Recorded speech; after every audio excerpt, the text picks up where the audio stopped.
दोस्तों नमस्कार। एग्जाम का अंकस चैनल पे आपका स्वागत है। मैं हूं केदारनाथ मिश्रा। कैसे हैं आप लोग? ठीक ठाक है ना?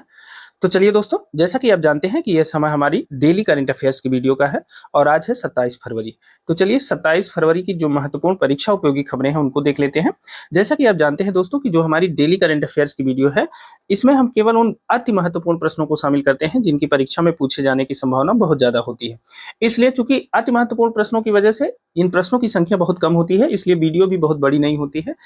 अतः पूरी वीडियो देखने का प्रयास किया करिए, साथ ही अपने दोस्तों के साथ भी इसे शेयर कर दिया करिए और जो महत्वपूर्ण प्रश्न हैं उनको नोट कर लिया करिए। अगर आप नोट ना कर पाएं तो आप हमारा टेलीग्राम चैनल और व्हाट्सएप चैनल ज्वाइन कर लीजिए। उसका लिंक हमने डिस्क्रिप्शन बॉक्स में दे दिया है, वहां से जाके आप इन तथ्यों की पीडीएफ डाउनलोड कर सकते हैं। ठीक है, तो चलिए ज्यादा समय न लेते हुए सीधे प्रश्नों पे आते हैं। और डेली करंट अफेयर्स में 27 फरवरी की जो महत्वपूर्ण खबरें हैं उनमें आज की जो पहली खबर है वह है ग्लोबल इन्वेस्टर समिट का आयोजन मध्य प्रदेश के किस शहर में किया जा रहा है। तो आपको बताना है कि ग्लोबल इन्वेस्टर समिट का आयोजन मध्य प्रदेश के किस शहर में किया जा रहा है। अब देखिए इसमें दो प्रश्न बनाइए।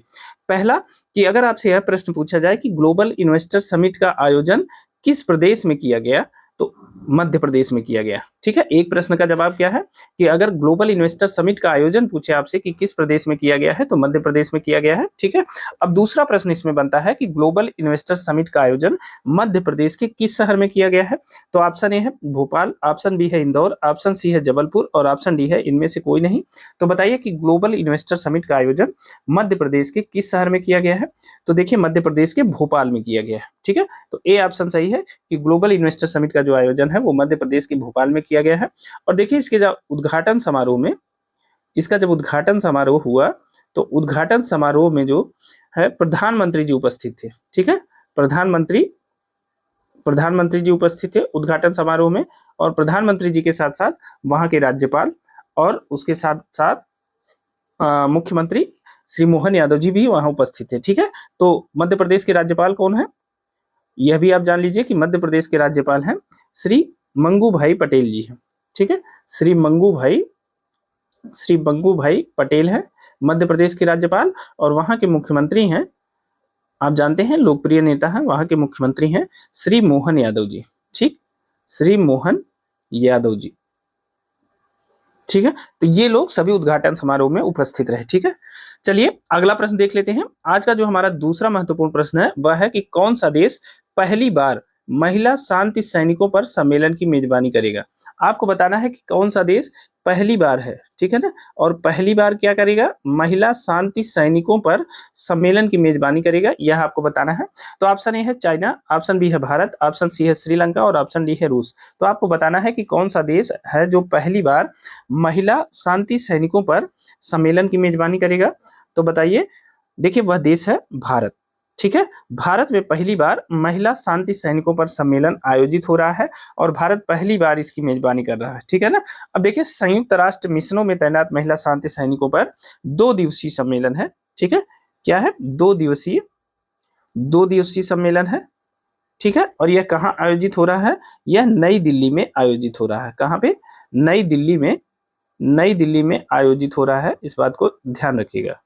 ठीक है ना, तो पहली बार भारत ने महिला शांति सैनिकों पर सम्मेलन का आयोजन किया, उसकी मेजबानी की। ठीक है ना, अब देखिए इसका विषय क्या है, शीर्षक क्या है या इसका विषय क्या है इस बार का जो शांति सम्मेलन हो रहा है।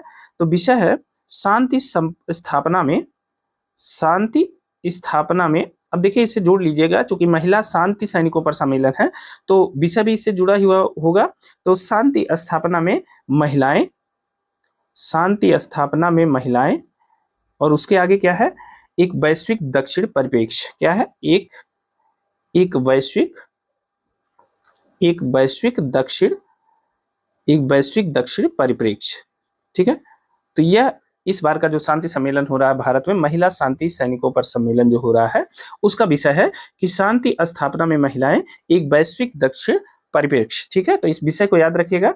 ठीक है, यह पहला कार्यक्रम विदेश मंत्रालय द्वारा और रक्षा मंत्रालय और संयुक्त राष्ट्र शांति स्थापना के सहयोग से आयोजित किया जा रहा है।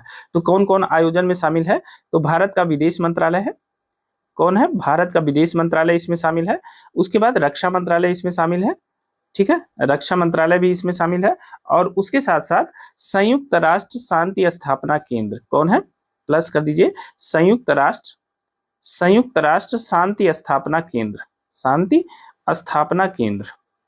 ठीक है, तो इन दोनों के सम्मिलित सहयोग से जो है इसका आयोजन किया जा रहा है पहली बार भारत में। ठीक है, तो याद रखिएगा। अब देखिए इसका जो प्रमुख भाषण है वो कौन देगा, तो प्रमुख भाषण भारत के विदेश मंत्री एस जयशंकर प्रमुख भाषण जो देंगे वह देंगे एस जयशंकर।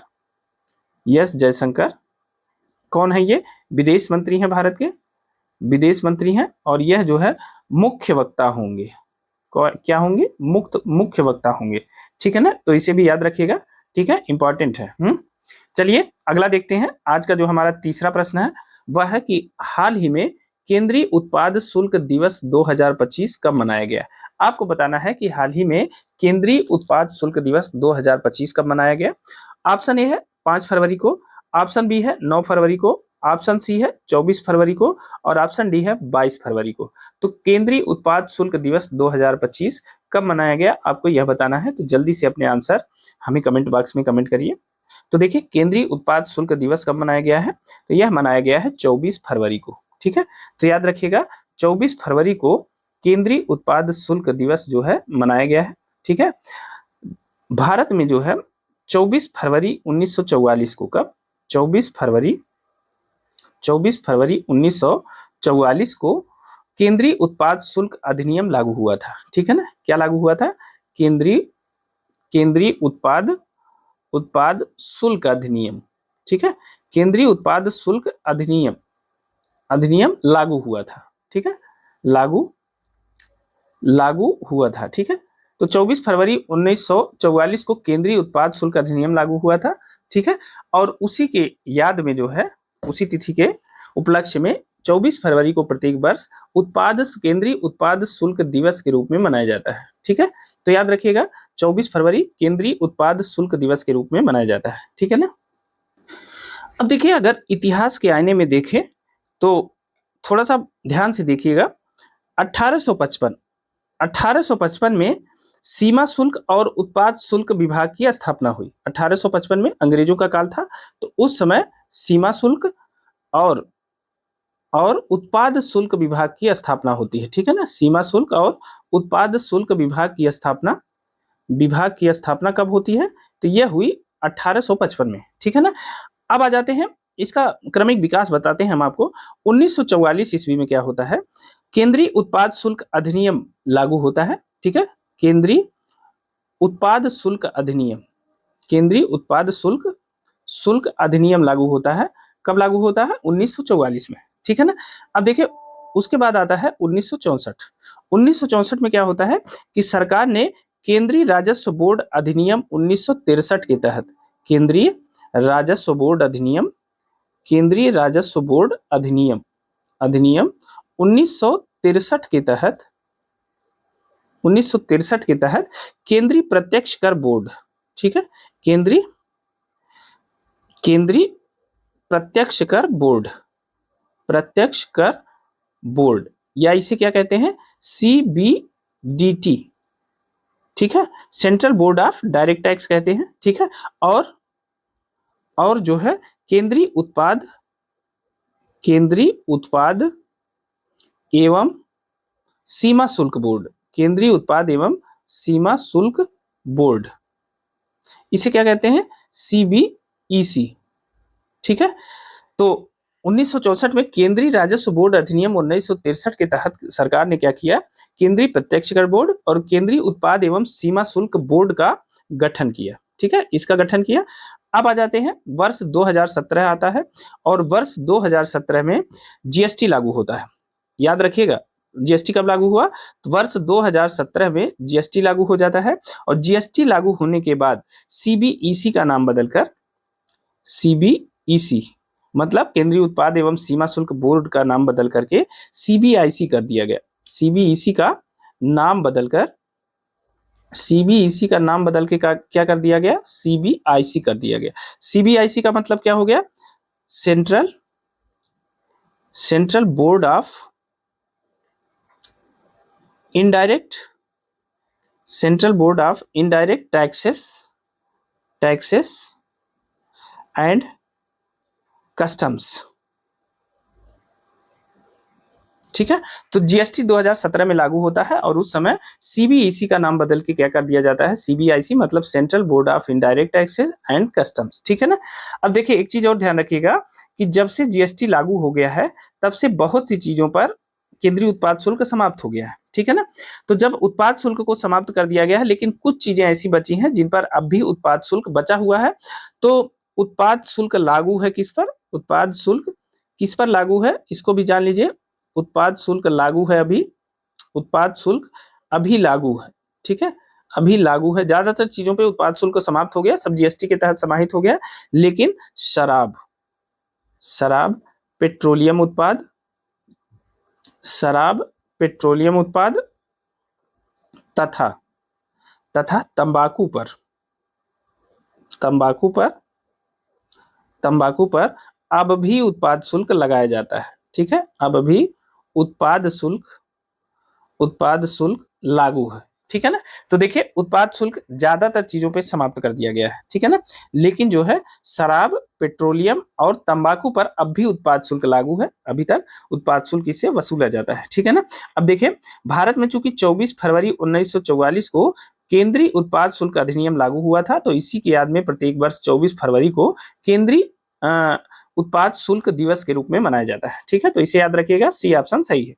अगला देख लेते हैं। आज का जो हमारा चौथा प्रश्न है वह है, किस राज्य सरकार ने आपराधिक न्याय प्रणाली को मजबूत करने के लिए गवाह संरक्षण योजना 2025 शुरू की है। आपको बताना है कि जो आपराधिक न्याय प्रणाली है उसको मजबूत करने के लिए गवाह संरक्षण योजना, जानते हैं कि जब कोई अपराधी बहुत दुर्दांत होता है तो उसके प्रति जब कोई व्यक्ति गवाही देने जाता है तो वह अपराधी जो है उसकी जान लेने की कोशिश करता है, उसको धमकाता है ताकि गवाह जो है अपने बयानों से मुकर जाए। और आज तक जो है भारत में ऐसी समस्या बहुत प्रचंड है जहां बड़े बड़े अपराधी ऐसे खुले घूम रहे हैं क्योंकि उनके खिलाफ कोई गवाह नहीं है। ठीक है, तो ऐसे गवाहों को संरक्षण देने के लिए किस राज्य सरकार ने एक योजना बनाई है? ऑप्शन है पंजाब, उत्तर प्रदेश, मध्य प्रदेश तथा हरियाणा। तो अपने आंसर हमें कमेंट बॉक्स में कमेंट करके बताइए कि किस राज्य सरकार ने गवाह संरक्षण योजना, याद रखिएगा क्या है, गवाह संरक्षण योजना 2025 की शुरुआत की है। जल्दी से अपने आंसर हमें कमेंट करिए। अब देखिए गवाह संरक्षण योजना की शुरुआत किया है हरियाणा की सरकार ने। ठीक है, डी ऑप्शन सही है। गवाह संरक्षण योजना की शुरुआत किसने किया? हरियाणा की सरकार ने। और हरियाणा के मुख्यमंत्री कौन है बताइए? हरियाणा के मुख्यमंत्री कौन है? नवनिर्वाचित है, वह है नायब सिंह सैनी। ठीक है, नायब सिंह सैनी है। ठीक है, अब देखिए जो गवाह संरक्षण योजना है इसको शुरुआत करने के पीछे जो मुख्यमंत्री का उद्देश्य है कि बहुत से ऐसे मामले हैं जिनमें मृत्युदंड, आजीवन कारावास, आजीवन कारावास या 7 वर्ष से अधिक की सजा, 7 वर्ष से अधिक की सजा, अधिक की सजा, यह केवल एक गवाही की वजह से पेंडिंग है। ठीक है, मतलब ऐसे अपराधियों को जिनको मृत्युदंड मिल सकता है, जिनको आजीवन कारावास मिल सकता है, या जिनकी सजा 7 वर्ष से अधिक की हो सकती है, लेकिन उनकी गवाही देने के लिए कोई आगे नहीं आता है। तो ऐसे जो है अपराधियों के गवाहों को संरक्षण देने के लिए हरियाणा की सरकार ने गवाह संरक्षण योजना की शुरुआत की है। और इसके लिए उसने एक बेहतर प्लान बनाया है जिसके आधार पर उसने 3 श्रेणियों में मतलब इसे विभाजित किया है। ऐसे गवाह जिन्हें जान का खतरा हो, जान का खतरा हो उनको संरक्षण, ऐसे गवाह जिन्हें जान का खतरा हो उनको संरक्षण दिया जाए, ऐसे गवाह जिनकी प्रतिष्ठा को खतरा हो, संपत्ति को खतरा हो, ऐसे गवाहों को संरक्षण दिया जाएगा। साथ ही ऐसे गवाहों को धमकी या उत्पीड़न से भी उनकी सुरक्षा की जाएगी। ठीक है, तो इसके लिए जो है हर जिले में एक गवाह संरक्षण प्रकोष्ठ बनाने का निर्णय लिया गया है। क्या? गवाह संरक्षण प्रकोष्ठ बनाया जाएगा। ठीक है, गवाह संरक्षण प्रकोष्ठ के निर्माण की योजना है सरकार की। और इसके द्वारा इसका जो हेड होगा वो कौन होगा? डीसीपी होंगे या एसपी होंगे। प्रत्येक जिले में गवाह संरक्षण प्रकोष्ठ का निर्माण किया जाएगा और प्रत्येक 3 महीने में इसकी समीक्षा की जाएगी। 3 3 महीने में इसकी समीक्षा की जाएगी गवाह संरक्षण प्रकोष्ठ की, और एसपी या डीसीपी जो है उस जिले के वही इसके मुखिया होंगे, उन्हीं के नियंत्रण में ये सब होगा। ठीक है, अब इसके द्वारा गवाहों का संरक्षण किया जाएगा। अब गवाहों के संरक्षण के लिए भी कुछ योजना बनाई गई है, जैसे उनका पहचान परिवर्तन कर दिया जाएगा। ठीक है, उनकी पहचान किसी को नहीं बताई जाएगी, उनका पहचान परिवर्तन किया जाएगा, उनका स्थानांतरण कर दिया जाएगा, अगर वो वहां पे होंगे तो उन्हें कहीं और भेज दिया जाएगा, स्थानांतरण होगा। सीसीटीवी से लगातार उनकी निगरानी की जाएगी, सुरक्षा दी जाएगी जहां भी वो रहेंगे। ठीक है, और इन कैमरा ट्रायल कराया जाएगा। ठीक है, कैमरा ट्रायल जिसे कहते हैं, इन कैमरा ट्रायल की व्यवस्था की जाएगी ताकि अपराधियों से सीधे उनका कोई संपर्क न हो, आरोपी से पूरी तरह संपर्क इनका प्रतिबंधित कर दिया जाएगा। ठीक है, तो इस प्रकार गवाह संरक्षण योजना बनाई है हरियाणा की सरकार ने, आप इसे भी याद रखिएगा, इंपॉर्टेंट है। ठीक है, अगला देख लेते हैं। आज का जो हमारा 5वां प्रश्न है वह कि हाल ही में किसे किंग चार्ल्स तृतीय द्वारा Knight Commander of the Most Excellent Order of the British Empire से सम्मानित किया गया है। आपको बताना है कि इनमें से किसे किंग चार्ल्स तृतीय के द्वारा, ठीक है, Knight Commander of the Most Excellent Order of the British Empire से सम्मानित किया गया है। तो ऑप्शन ए है सुनील भारती मित्तल, ऑप्शन बी है अनिल अंबानी, ऑप्शन सी है नरेंद्र मोदी और ऑप्शन डी रतन टाटा। तो बताइए कि किसे किंग चार्ल्स तृतीय ने Knight Commander of the Most Excellent Order of the British Empire से सम्मानित किया है। ठीक है, तो जल्दी से अपने आंसर हमें बताइए। तो वह है सुनील भारती मित्तल। ठीक है, इन्हें जो है किंग चार्ल्स तृतीय ने Knight Commander of the Most Excellent Order of the British Empire से सम्मानित किया है। ठीक है, तो इसे याद रखिएगा। अब सुनील भारती मित्तल कौन है? सबसे पहले तो जान लीजिए कि यह भारतीय क्या है, भारतीय इंटरप्राइजेज के संस्थापक है। सुनील भारती मित्तल कौन है? भारतीय इंटरप्राइजेज के संस्थापक हैं। पहली पहचान सबसे बड़ी तो यही है जिसके दम पे इन्हें जाना जाता है। ठीक है ना, अब इनको जो है संस्थापक हैं, उसी के चेयरपर्सन भी हैं, चाहे संस्थापक भी मानिए, चेयरपर्सन भी कह सकते हैं। तो संस्थापक और चेयर हैं चेयरपर्सन है भारतीय इंटरप्राइजेस के, और इनको ब्रिटिश उच्चायोग ने मानद नाइटहुड से सम्मानित किया है। ठीक है ना, कौन सा पुरस्कार है ये? इसे कहते हैं मानद नाइटहुड सम्मान। ठीक है, मानद नाइटहुड सम्मान से इन्हें सम्मानित किया है ब्रिटिश उच्चायोग ने। ठीक है ना, किसने सम्मानित किया है यह भी लिख देते हैं, ब्रिटिश उच्चायोग ने सम्मानित किया है। ठीक, ब्रिटिश उच्चायोग ने इन्हें सम्मानित किया है, इस बात को याद रखिएगा।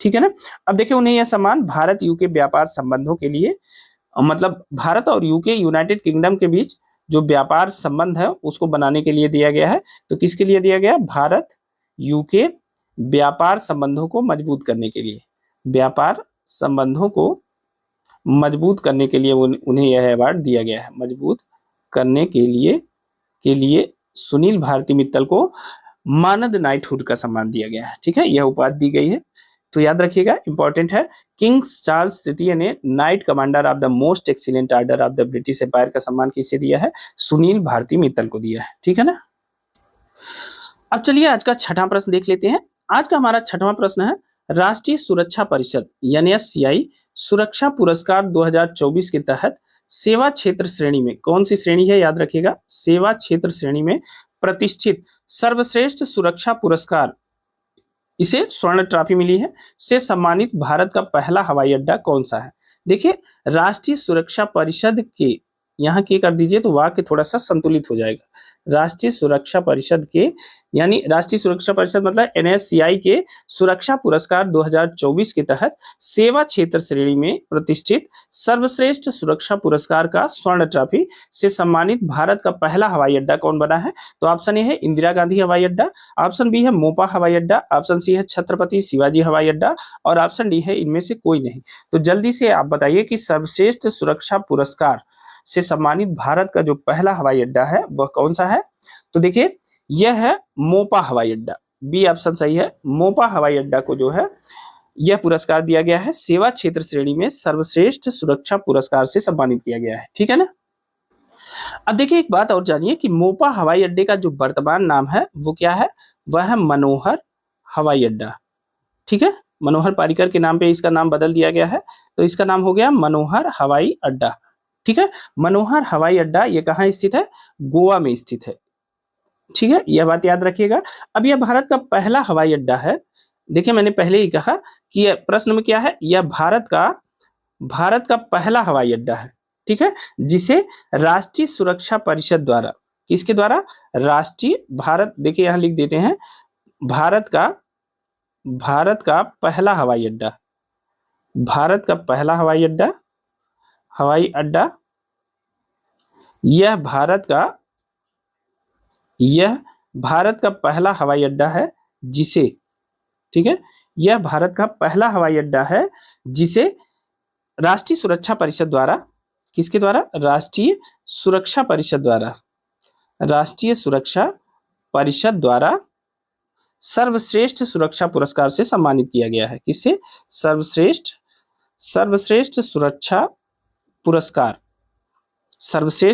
पुरस्कार से सम्मानित किया गया है। यह बात याद रखिएगा, सम्मानित किया गया है, ठीक है। तो यह भारत का पहला हवाई अड्डा है जिसे राष्ट्रीय सुरक्षा परिषद के द्वारा सर्वश्रेष्ठ सुरक्षा पुरस्कार से सम्मानित किया गया है।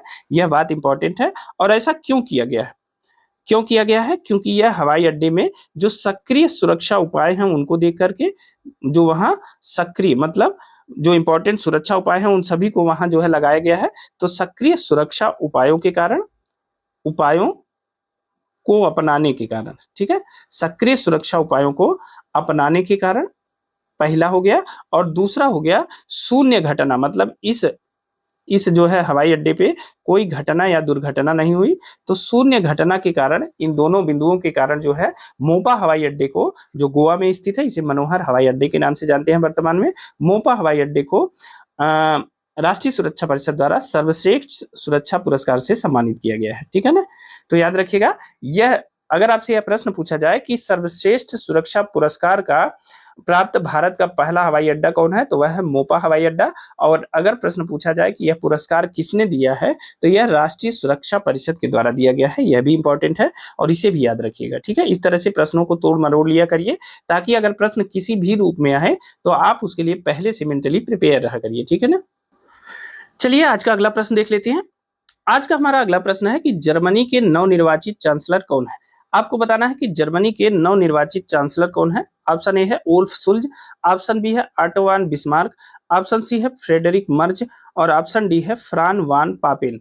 तो आपको बताना है कि जर्मनी के नए चांसलर कौन बने हैं। तो देखिए, जर्मनी के जो नए चांसलर हैं वह बने हैं फ्रेडरिक मर्ज, ठीक है, सी ऑप्शन सही है। जर्मनी के नवनिर्वाचित चांसलर कौन है, वह बन गए हैं फ्रेडरिक मर्ज, ठीक है। और यह जो है कंजर्वेटिव पार्टी के नेता हैं, याद रखिएगा, कंजर्वेटिव पार्टी के नेता हैं, ठीक है। फ्रेडरिक मर्ज किस पार्टी से जुड़े हैं, तो कंजर्वेटिव पार्टी से जुड़े हैं। और इन्होंने हराया किसको है, तो उपविजेता कौन है, उपविजेता की बात करते हैं। उपविजेता हैं ओलाफ स्कोल्ज, ठीक है, जो अभी चांसलर थे वहां के, वह जो है हार गए हैं, ओलाफ स्कोल्ज। और इनको हराकर फ्रेडरिक मर्ज जो है यह जर्मनी के नवनिर्वाचित चांसलर बन गए हैं।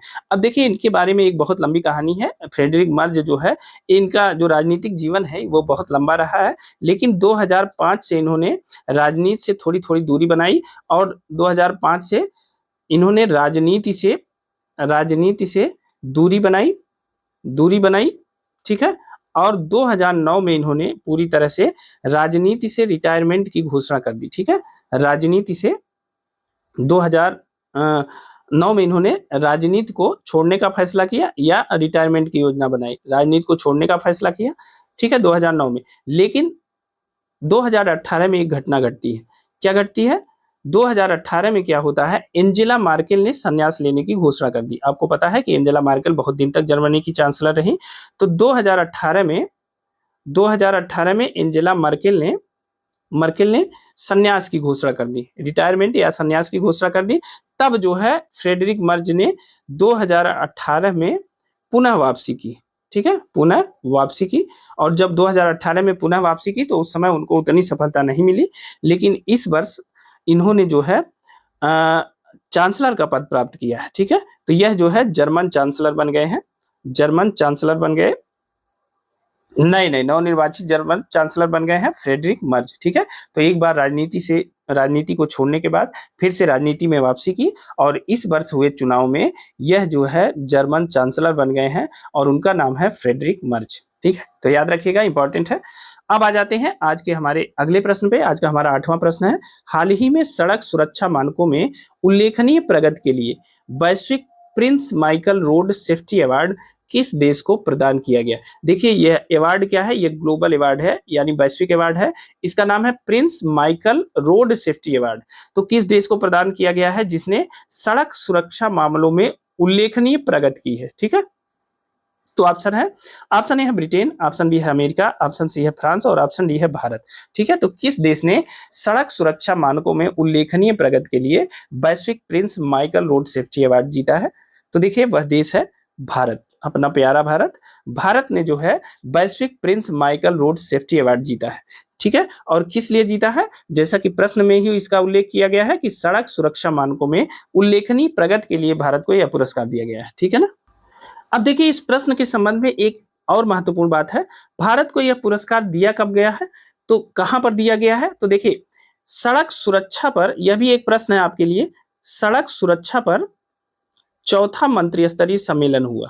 चौथा मंत्रिस्तरीय सम्मेलन होता है। सड़क सुरक्षा पर चौथा मंत्रिस्तरीय सम्मेलन हुआ और कहां हुआ? यह हुआ मोरक्को में। ठीक है, मोरक्को में सड़क सुरक्षा पर चौथा मंत्रिस्तरीय सम्मेलन का आयोजन किया गया। यह भी आपसे प्रश्न पूछा जा सकता है कि सड़क सुरक्षा पर चौथे मंत्रिस्तरीय सम्मेलन का आयोजन कहां पे किया गया? तो मोरक्को में किया गया। ठीक है, और मोरक्को में ही भारत को यह पुरस्कार प्रदान किया गया है सड़क सुरक्षा को लेकर, वैश्विक Prince Michael road safety award. ठीक है, तो कहां पर? मोरक्को में प्रदान किया गया है। सड़क सुरक्षा पर चौथा मंत्रिस्तरीय सम्मेलन अगर आपसे यह प्रश्न पूछा जाए तो वह कहां हुआ? मोरक्को में हुआ। अब देखिए जो यह सम्मेलन हुआ इसका विषय क्या था, क्योंकि विषय भी इंपॉर्टेंट होता है, अक्सर परीक्षाओं में पूछा जाता है। तो इसका विषय था जीवन के लिए प्रतिबद्धता। ठीक है, जीवन के लिए प्रतिबद्धता। ठीक है, इसका विषय क्या था? जीवन के लिए प्रतिबद्धता। और देखिए इसमें एक प्रतिबद्धता व्यक्त भी कर दी गई। कौन सी प्रतिबद्धता व्यक्त की गई है? वह प्रतिबद्धता है कि 2030 तक वैश्विक सड़क दुर्घटनाओं में होने वाली मौतों को 2030 तक वैश्विक सड़क दुर्घटनाओं